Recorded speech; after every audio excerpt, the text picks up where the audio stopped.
धैर्य से टिप दे को हाँ पूरा। तो रामधारी सिंह दिनकर क्या कहते हैं कि सदियों की ठंडी की राख सुगबुगाव थी, मिट्टी सोने का ताज पहन दिखलाती है, दो रात समय की रख का घर घर नाच सुनो, सिंहासन खाली करो की जनता आती है। इट मीन्स रामधारी सिंह दिनकर कहना चाहते हैं कि सदियों से जो जनता पे अंग्रेजों ने अत्याचार किया है, इतना अत्याचार किया कि उनमें अब हिम्मत पस्त हो गई है अपने देश के लिए कुछ कर गुजरने की, अपनी मातृभूमि की रक्षा करने की, अपनी मातृभूमि की गुलामी की बेड़ियों से आज़ादी देने के लिए। वो ग्रामीण जनता में जो पस्त हो गए उनमें जान डालने का काम इन जैसे कवियों ने किया ही नहीं, बहुत सारे कवियों ने ऐसी ऐसी कविताएं लिखी है, बहुत सारी कविताएं लिखी हैं। तो उनमें जान डालने के, उनमें उत्साह भरने के लिए, जोश पैदा करने के लिए कविता लिखे। तो आई बोले कि जो एकदम पस्त हो गए एकदम, उनमें जान डालने का काम ये कविता करती है। तो सदियों से जो ठंडी में जब पस्त हो गए, उनमें जो आज़ादी की ललक मार चुके थे कि अब हमारा देश आज़ाद नहीं होगा, लेकिन अब वो क्रोधित हो चुकी है, उठ गई कि नहीं अब जो हो सो हो, लेकिन अब अपनी मातृभूमि की रक्षा हम जी जान से करेंगे, या तो हम अपने जान गंवा देंगे या अपनी मातृभूमि की रक्षा हम करेंगे। अगर हम मातृभूमि की रक्षा करेंगे तो अपने इंडिया आज़ाद रहेगा और जहाँ जी चाहे आ जा सकते हैं। अपनी भारत की भूमि जो पहले कहा जाता है, पहले क्या कहा जाता था? सोने की चिड़िया। सोने के समान। क्यों सोने की चिड़िया कहा जाता था? बहुत जाते थे तो सोने के समान दिखती थी, बालियाँ जो होती थी सोने के समान दिखती थी, इसलिए सोने की चिड़िया कहा जाता था। वैसे ही अब सोने की चिड़िया बना रहा है, सदियों से ये चल रहा है। आज से ये गुलाम नहीं, अंग्रेज को 200 सालों से गुलाम किया, उसके खुद कई राजाओं ने हमारे इंडिया पे आक्रमण किए और कुछ राजा यही रच बस गए। और देखो SST में पढ़े होंगे, सबसे पहले आए थे पुर्तगाली, SST में पढ़े होंगे ना, सबसे पहले आए थे सन 1600 में पुर्तगाली आए थे और सबसे लास्ट में गए थे पुर्तगाली आए थे, डच आए थे, अंग्रेज आए थे, एक और कौन था?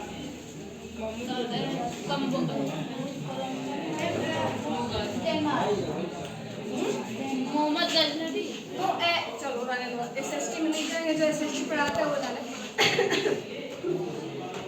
तो अलग अलग राजाओं ने, अलग अलग देश के राजाओं ने हमारे इंडिया पे आकर अपना अधिकार जमा लिया, जबकि वहाँ आए किस लिए थे अंग्रेज?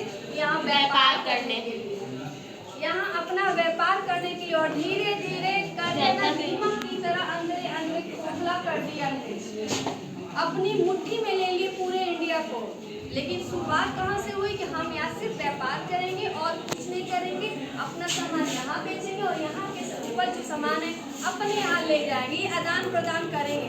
लेकिन देखते देखते धीरे धीरे रहते रहते यहाँ की कमजोरियों को समझते गए, हर एक चीज़ की बारीकी कार्यक्रम करते गए और धीरे धीरे एक एक राज्य को करते गए और अपने मिलाते पूरे इंडिया पे अपना अधिकार जमा लिया। और ऐसा जमा लिया कि वहाँ से जाने का नाम ले रहे थे, वहाँ से जाने का नाम ले रहे थे। और हमारे इंडिया में भारतीय भाई बंधुओं में एक कमी थी, जो एकजुटता से काम नहीं कर रहे थे। अलग नहीं तो हमारा देश 10 मई 1857 को जो प्रथम स्वतंत्रता संग्राम हुआ था, उसी टाइम हमारा इंडिया आज़ाद हो जाता। यही कमी थी, एकता में कमी थी, जो कि हमारा इंडिया आज़ाद नहीं हुआ। नहीं तो रानी लक्ष्मीबाई के नेतृत्व में जो प्रथम स्वतंत्रता संग्राम हुआ था, उसी टाइम हमारा इंडिया आज़ाद हो जाता। लेकिन ऐसा नहीं हुआ। तो फिर आगे क्या करते कि सदियों की ठंडी बुझी राख सुगबुगाव की मिट्टी सोने का ताज पहन दिखलाती है, दो रात समय के रखता घर घर नाद सुनो, सिंहासन खाली करो की जनता। यानी कि जो जनता पस्त हो गई, उनमें अब जान आ गई है, अपनी आज़ादी की ललक पैदा हो गई है। जो समय था, एक समय था अंग्रेजों का, लेकिन अब समय अब जनता का आ गया। अब जनता, वही जनता जो असहाय थी, मजबूर थी, अंग्रेजों का कुठाराघात स्वेच्छा से सहन कर रही थी। लेकिन जब अब समय बदल रहे हे अंग्रेजों, अब समय बदल रहा है। अब हम जनता, जब हम सब एकजुट हो रहे हैं तो तुम्हारा सिंहासन खाली हो जाएगा। इसलिए अपना सिंहासन जो यहाँ जमाए बैठे हो, वहाँ से तुम हटाओ। समय बदल रहा है और समय का चक्र एक समान नहीं रहता है। उसकी नाक, उसकी ध्वनि को सुनो।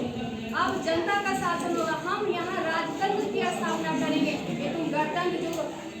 गण मतलब राजा होता है, राजा प्रशासन होता है। अपने शासन को यहाँ से ले जो अब राजा यानी कि राजतंत्र जनतंत्र की स्थापना की, जनता द्वारा चुने हुए प्रतिनिधि शासन चलेगी।